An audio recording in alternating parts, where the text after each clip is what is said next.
Assalamualaikum warahmatullahi wabarakatuh.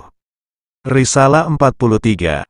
Jika ada orang yang meminta sesuatu kepada manusia, maka yang demikian itu dikarenakan ia jahil atau bodoh tentang Allah, lemah imannya, kurang pengetahuannya tentang hakikat, kurang keyakinan dan kesabaran. Dan jika ada orang yang meminta kepada Allah, maka hal itu adalah pertanda bahwa ia penuh dengan ilmu Allah yang Maha Agung dan Maha Kaya, pertanda bahwa ia memiliki keimanan yang teguh dan keyakinan yang pasti, pertanda bahwa ilmu Allah selalu bertambah setiap saat di dalam hatinya dan pertanda bahwa ia malu kepada Allah yang Maha Gagah Perkasa. Risalah 44. Jika permohonan dan doa seseorang untuk memiliki ilmu kerohanian dari Allah Subhanahu wa Ta'ala tidak dikabulkan dan setiap janjinya tidak dipenuhinya untuk orang itu, maka sesungguhnya hal itu adalah karena Allah tidak menghendaki orang itu terlalu muluk harapannya, terlalu optimis. Sebab, kondisi dan posisi kerohanian itu tidak akan didapatinya, kecuali jika ia memiliki takut dan harapan secara bersamaan. Takut dan harapan ini ibarat dua kapak atau sayap burung. Kedua-duanya perlu ada, dan satu saja tidak jadi. Takut dan harapan ini berada dalam setiap kondisi dan posisi itu. Dengan demikian, orang yang memiliki ilmu kerohanian atau kebatinan bisa menjadi dekat dengan Allah. Kondisi dan posisi kerohaniannya itu ialah bahwa ia tidak menginginkan sesuatu selain Allah. Ia tidak cenderung dan merasa ingin kepada sesuatu selain Allah dan ia tidak merasa gembira dengan yang lain selain Allah. Jadi, meminta supaya permohonannya diterima atau janjinya dipenuhi adalah berlawanan dengan jalannya dan tidak sesuai dengan posisinya. Ada dua sebab Allah selalu tidak memperkenankan permohonan si hamba. Pertama, seseorang tidak mau dikuasai oleh terlalu mengharap atau mengangan-angankan apa yang telah ditakdirkan Allah untuknya. Ia tidak mau mendahului Allah di dalam setiap tindakan dan ia tidak mengetahui bahwa takdir Allah itu mungkin ada yang lebih baik daripada apa yang dimintanya. Kedua, hal ini dapat menimbulkan syirik, yaitu menyekutukan sesuatu dengan Allah, karena tidak ada manusia yang tidak berdosa, kecuali para nabi. Karena dua sebab inilah Allah selalu tidak memperkenankan permohonan hamba-hambanya. Dikhawatirkan jika si hamba akan meminta menurut kehendak dirinya saja, tanpa mengembalikan kepada aturan dan perintah Allah. Dan ada kemungkinan hal ini akan membawanya kepada perbuatan syirik. Ada bermacam-macam sebab yang dapat menjerumuskan seseorang ke lembah syirik pada setiap posisi, kondisi dan cara menempuh jalan kerohanian ini. Tetapi, apabila suatu doa atau permintaan itu sesuai dengan kehendak dan ketentuan Allah, maka hal ini akan menambah si hamba lebih dekat lagi kepada Allah seperti dengan jalan salat, puasa dan menjalankan kewajiban-kewajiban lainnya, karena dengan mengikuti semua cara itu berarti mematuhi perintah Allah. Risalah 45. Ketahuilah bahwa manusia ini ada dua macam. Pertama, mereka yang dikarunia Allah perkara-perkara yang baik di dunia ini. Kedua, mereka yang diuji oleh Allah dengan apa yang telah ditakdirkan Allah untuk mereka. Mereka yang mendapatkan perkara-perkara yang baik itu belum tentu terlepas dari dosa dan kehilafan di dalam menikmati karunia Allah tersebut. Orang-orang ini merasa bangga dengan karunia itu. Tiba-tiba datanglah takdir Allah berupa kesulitan dan malapetaka yang menimpa diri, keluarga atau harta benda mereka. Dengan demikian mereka merasa sedih dan berputus asa. Mereka lupa kepada kebanggaan dan kebahagiaan yang mereka nikmati dulu. Jika mereka diberi kekayaan, keselamatan dan kesentosaan, maka mereka pun lupa, seolah-olah mereka menduga bahwa keadaan itu akan kekal. Dan jika mereka ditimpa malapetaka, maka mereka pun lupa kepada kebaikan yang pernah mereka terima dulu. Seakan-akan kebaikan itu tidak pernah ada pada mereka. Semua ini menunjukkan kejahilannya atau kebodohannya tentang Tuannya yang sebenarnya, yaitu Allah Subhanahu wa Ta'ala. Andaikan mereka mengetahui bahwa Allah berkuasa membuat apa saja yang dikehendakinya, baik berkuasa menjatuhkan dan menaikkan, membuat kaya dan membuat miskin, menyenangkan dan menyusahkan, mengelokkan dan memburukan, menghinakan dan memburukan, menghidupkan dan mematikan maupun apa saja, maka tentulah mereka tidak akan menduga bahwa kebahagiaan dan kekayaan yang mereka nikmati itu akan kekal, dan tentulah mereka tidak akan merasa bangga dan sombong atau putus asa dan kecewa jika kekayaan dan kebahagiaan dihilangkan dari mereka. Tindakan mereka yang semacam ini disebabkan kebodohan mereka tentang dunia ini. Mereka tidak mengetahui bahwa dunia ini adalah tempat ujian, tempat berusaha, tempat bersakit-sakitan dan tempat bersusah payah. Dunia ini bagaikan dua lapisan rasa, di luarnya adalah rasa pahit dan di dalamnya adalah rasa manis. Makanlah dahulu yang pahit itu, barulah memakan yang manisnya. Seseorang hendaknya merasakan yang pahit itu dahulu sebelum ia merasakan yang manis. Bersabarlah kamu memakan yang pahit itu dahulu, agar kamu dapat memakan yang manisnya pula.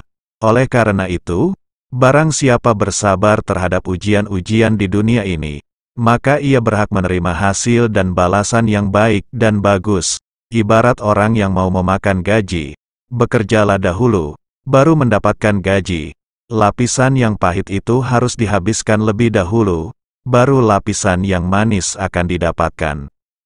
Oleh karena itu, jika si hamba patuh kepada Allah, mengerjakan yang diperintahkannya dan meninggalkan yang dilarangnya, bertawakal bulat kepadanya dan menuruti takdirnya, serta bila ia telah memakan yang pahit, ia pun menghapuskan hawa nafsu keiblisannya dan menghancurkan tujuan kehendak egonya, maka Allah akan memberinya kehidupan baru yang lebih baik, kebahagiaan, keselamatan dan kemuliaan, serta Allah akan memeliharanya dan memberikan perlindungan kepadanya.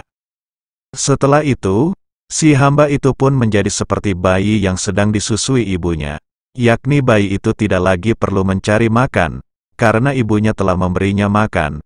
Allah akan memberinya rizki tanpa ia harus bersusah payah atau berusaha keras di dunia ini dan juga di akhirat kelak. Seorang hamba janganlah menyangka bahwa ia tidak diuji dan bahwa karunia yang diterimanya itu akan kekal. Ia harus bersyukur dan menyerahkan dirinya kepada Allah semata-mata. Nabi Muhammad SAW pernah bersabda yang maksudnya lebih kurang sebagai berikut. Kemegahan dunia ini adalah perkara yang merusakkan, oleh karena itu, pertahankanlah diri kamu darinya dengan bersyukur.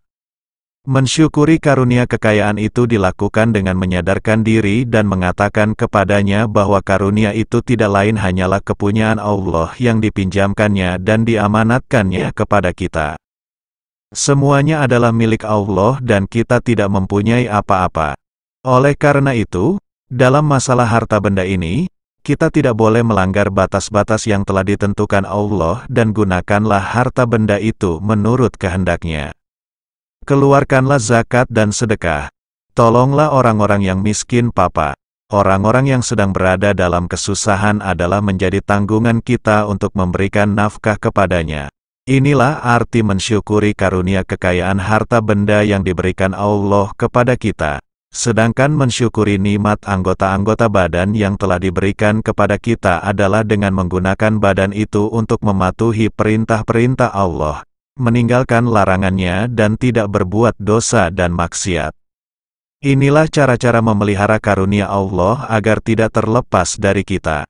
Siramlah akarnya agar ia menjadi subur, daunnya rindang dan menghasilkan buah yang manis yang menampakkan manfaat kepada badan, supaya badan itu dapat mematuhi Allah, dekat kepadanya dan selalu ingat kepadanya serta supaya kita menerima rahmat dan kasih sayang Allah di akhirat kelak dan dapat hidup kekal di surga bersama para nabi, orang-orang yang benar, para syuhada dan orang-orang saleh. Mereka ini adalah golongan orang-orang yang dimuliakan. Tetapi jika seseorang itu terpengaruh dan tenggelam dalam kesenangan dan kemegahan dunia ini saja, maka akan merugilah ia. Di akhirat kelak ia akan menyesal dengan tiada putus-putusnya dan nerakalah tempat tinggalnya. Allah menguji manusia dan ujian itu mempunyai bermacam-macam tujuan. Ada kalanya ditujukan untuk menghukum manusia akibat kesalahan dan dosa yang telah dilakukannya. Ada kalanya ditujukan untuk membuang dan membersihkan cacat orang itu. Dan ada kalanya pula ditujukan untuk meninggikan derajat orang itu agar ia dapat bersama-sama dengan orang-orang yang memiliki ilmu kerohanian yang mengalami berbagai kondisi dan posisi kerohanian. Mereka itu telah mengembara di padang bencana dan kesusahan dengan menunggang kendaraan kasih sayang Allah sambil ditiup oleh angin bayu penglihatannya yang lemah lembut yang mengenai gerak dan sikap mereka, karena ujian itu tidak bermaksud mencampakkan mereka ke dalam neraka, tetapi sebaliknya. Dengan ujian itu, Allah menguji mereka untuk memilih mereka, meneguhkan keimanan mereka dan membersihkan mereka, agar dapat dibedakan antara iman dengan kufur dan antara tauhid dengan syirik, dan sebagai balasannya orang itu diberi ilmu, rahasia dan cahaya. Apabila lahir dan batin orang-orang ini telah bersih dan hati mereka telah suci, maka mereka ini akan menjadi orang-orang pilihan dan kekasih Allah serta mereka akan mendapatkan rahmat di dunia dan di akhirat. Di dunia ini, rahmat itu melalui hati mereka, sedangkan di akhirat nanti melalui jasmani mereka. Oleh karena itu, bala bencana itu merupakan pencuci dan pembersih daki-daki syirik mereka serta pemutus hubungan mereka dengan manusia, keduniaan dan hawa nafsu kebinatangan dan keiblisan, di samping menjadi alat penghancur kebanggaan, kesombongan dan ketamakan serta penghapus niat yang bukan karena Allah di dalam beribadah seperti beribadah lantaran menghendaki surga dan sebagainya. Tanda bahwa ujian itu dimaksudkan sebagai hukuman adalah, seseorang bersabar apabila datang ujian-ujian kepadanya lalu menangis dan mengeluh kepada orang lain. Tanda bahwa ujian itu dimaksudkan sebagai pembersih dan pembuang kelemahan ialah sabar dengan baik, tanpa mengeluh dan menunjukkan kesusahannya kepada orang lain, dan tanpa berkeberatan untuk melaksanakan perintah Allah. Sedangkan tanda bahwa ujian itu ditujukan untuk meninggikan derajat si hamba yang menerima ujian itu adalah adanya kerelaan dan kesukaan hati serta kedamaian terhadap perbuatan Allah, Tuhan seru sekalian alam, dan dirinya sendiri pun hilang dalam ujian itu, sampai masa ujian itu berakhir. Wallahu a'lam bishawab. Bersambung ke risalah berikutnya. Wassalamualaikum warahmatullahi wabarakatuh.